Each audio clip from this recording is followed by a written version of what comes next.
One of Hollywood's hottest romantic leading men, a popular actor and Oscar-winning director, Kevin Costner, on this episode of Superstars of Action. Kevin Costner is today's Hollywood matinee idol. Costner's action heroes are moral, decent men. Heroes who combine warmth, sensitivity, and courage with a fierce determination to do what's right. Al Capone. We have no Mr. Capone. I don't like to make $30 million Valentines just to prove I can act. We have no Mr. Capone. I said, you know, people go to the theater and a movie has to work, and I don't have to play Lear to prove to everybody that I can act.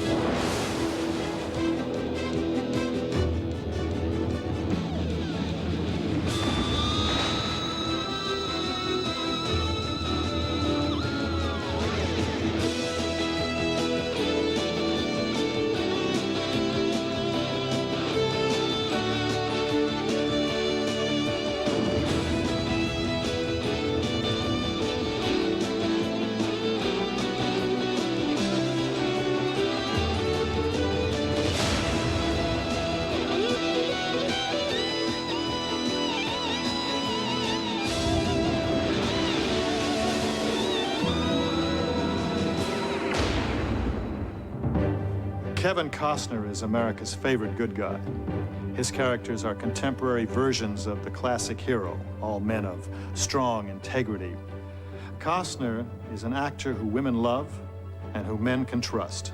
I think the Steve McQueens of American cinema have really made American cinema go. I mean, you start with, you have all the great character actors throughout time, but you basically have your Spencer Tracys and your Gary Coopers and McQueens and Newmans and Redfords, and these people kind of carry, you know, the industry on their back as leads, and McQueen was one of those kind of guys that, you know, really personified quiet, leading man. He understood very well what he did well, and he understood in some way his limitations.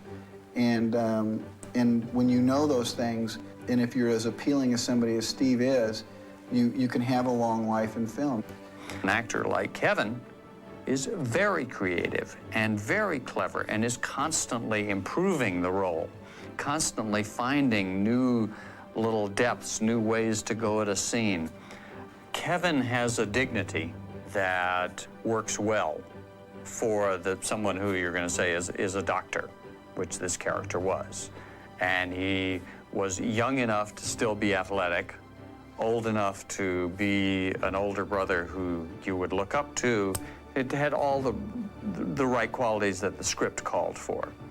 And he had, you know, a great willingness to approach this very athletic part. Costner, his big break was a role in The Big Chill. Unfortunately, all of Costner's scenes wound up on the cutting room floor. My career began there because it began in association with people that really know how to make movies. And that was more important than being in the film or being cut out of the film. Although writer-director Lawrence Kasdan cut Costner out of The Big Chill, Kasdan was impressed by his performance and cast Costner in his next feature, the entertaining Western, Silverado. Costner managed to stand out in a superb ensemble cast, and a new screen hero was born.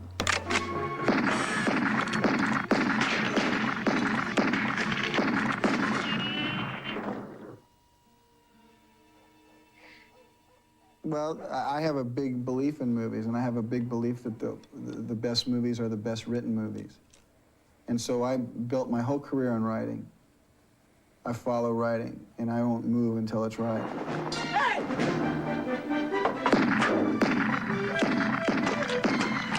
Come on, Jake, let's go.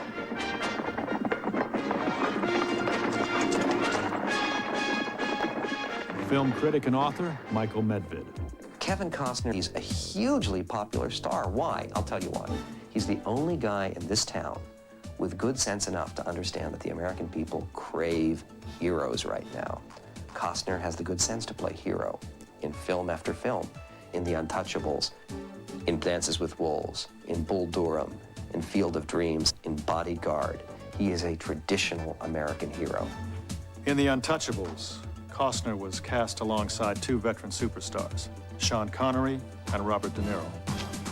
Bringing the Untouchables to the big screen presented Costner with the challenge of portraying Elliot Ness, the legendary real-life crime fighter made famous on television by Robert Stack.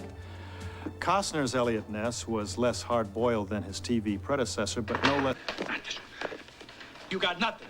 Not a lot of talking to fans. You're here because you got nothing.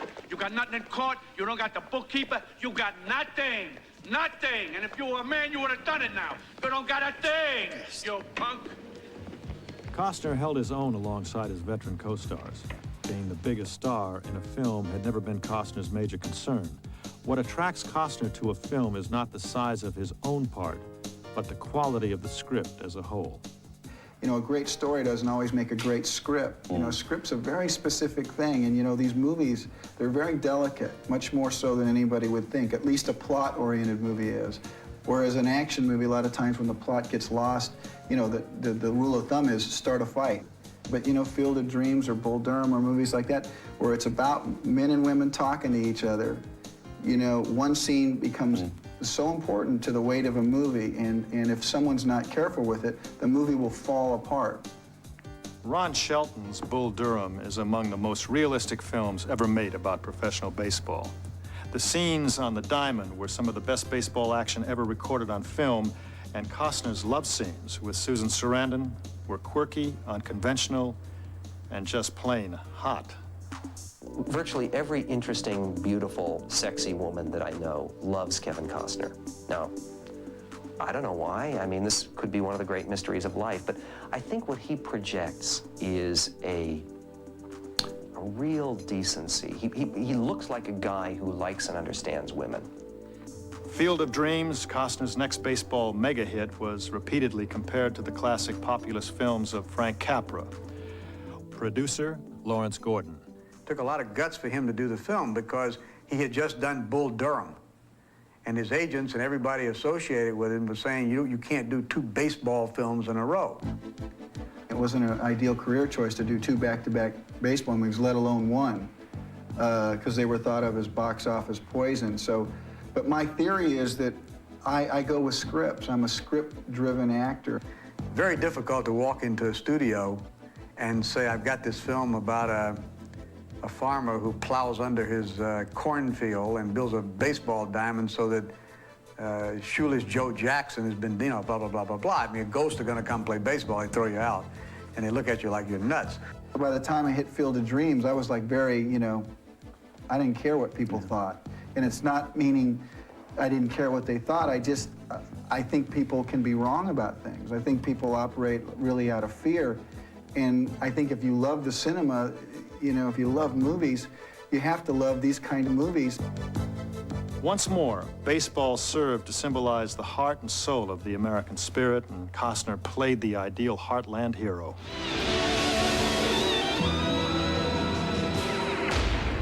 Costner scored big with Bull Durham and Field of Dreams. With 2 huge back-to-back hits on his resume, his career was red hot.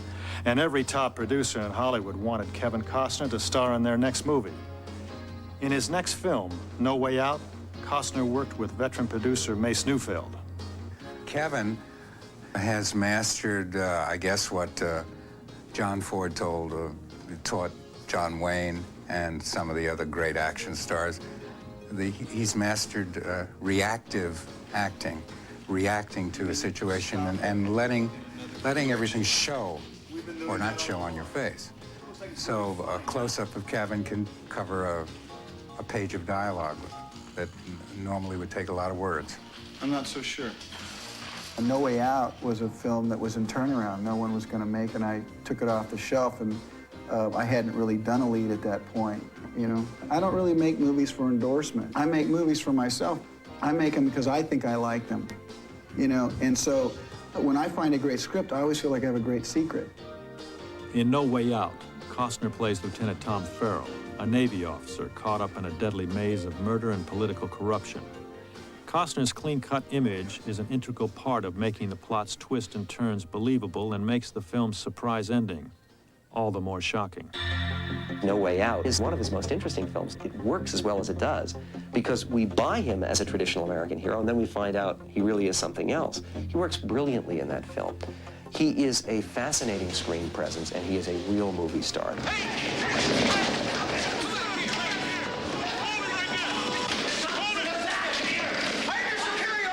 giving you a direct order to arrest this man. I have my orders. Do it! Richard, I have my orders. Shut up!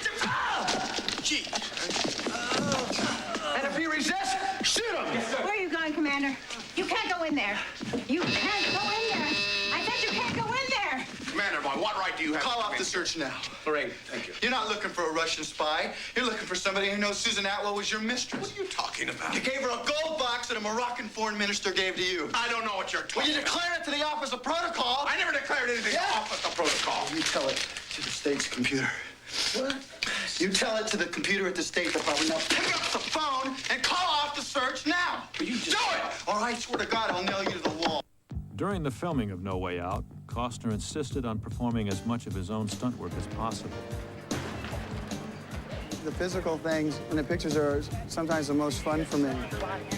I really don't find myself doing a movie for close-ups. I mean, I'd almost ask my double to come in and do the close-ups if I could do the stuff. But unfortunately, I can't do everything, and I've had really good people help me. If I can do it, or if I can persuade anyone to let me do it, I'll do it.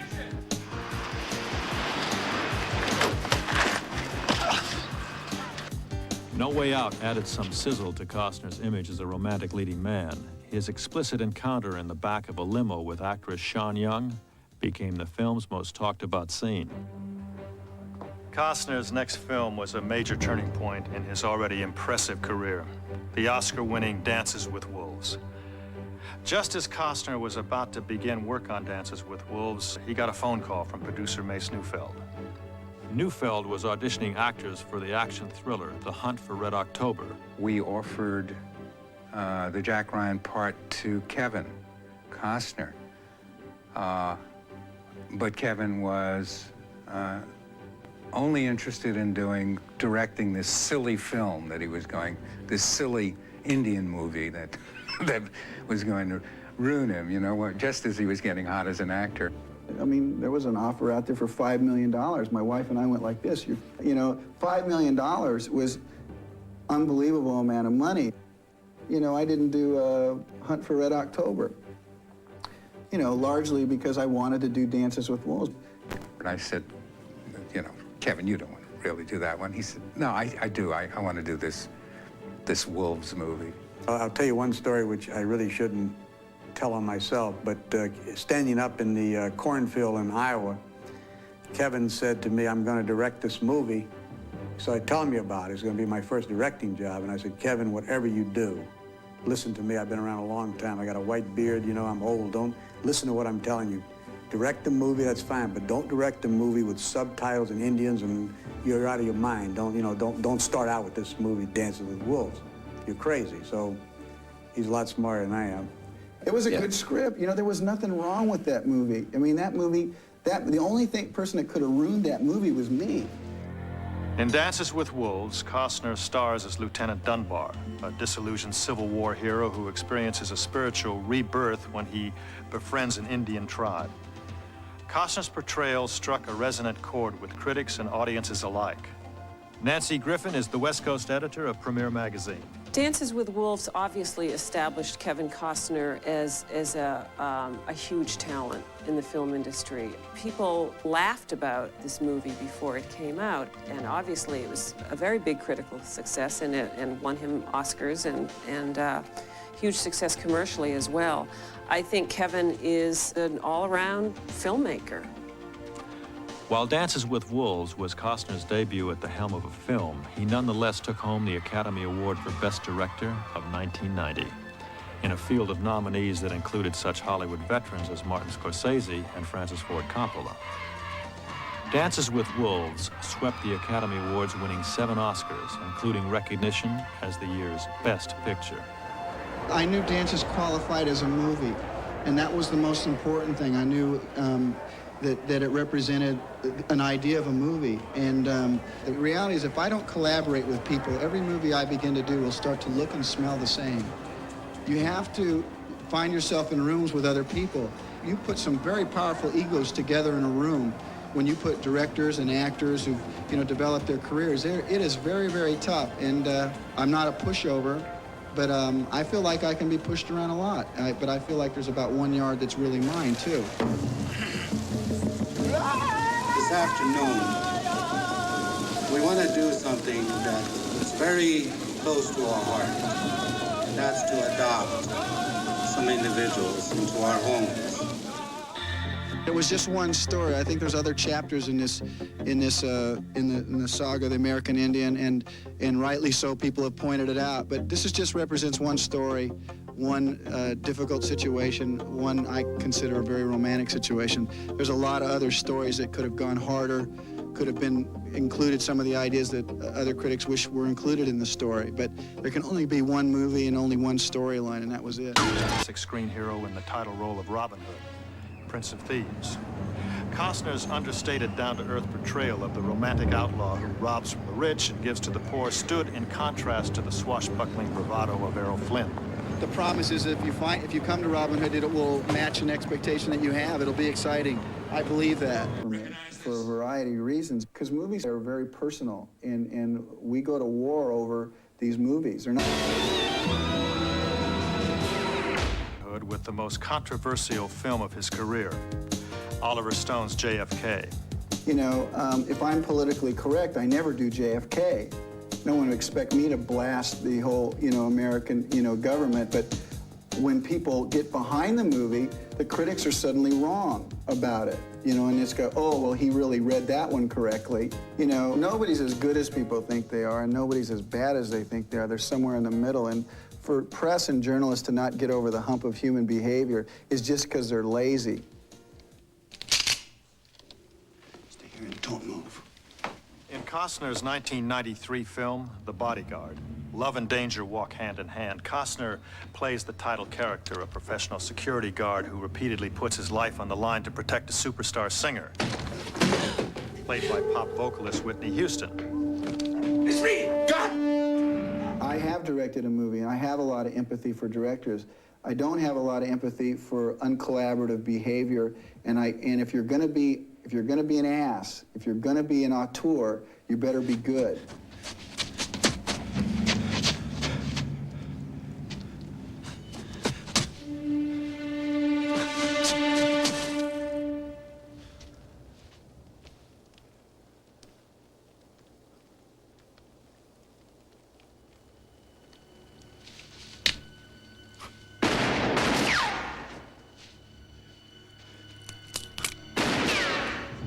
I've conducted my career very similarly from the early days to now. The early days I was a pain in the ass. Nowadays it's charming, and now it's gotten to the point where, I know everything. And all three of those things are wrong.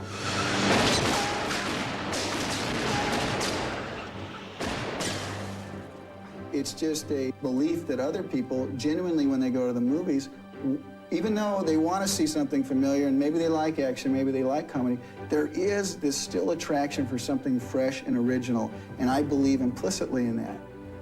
Costner's Bodyguard was another hero who women could love and men could root for. He has once more made the modern action hero a genuine good guy. Power is not when you get power. Power is when you don't have it, and you exercise certain judgments, And the greatest power in Hollywood of all is no.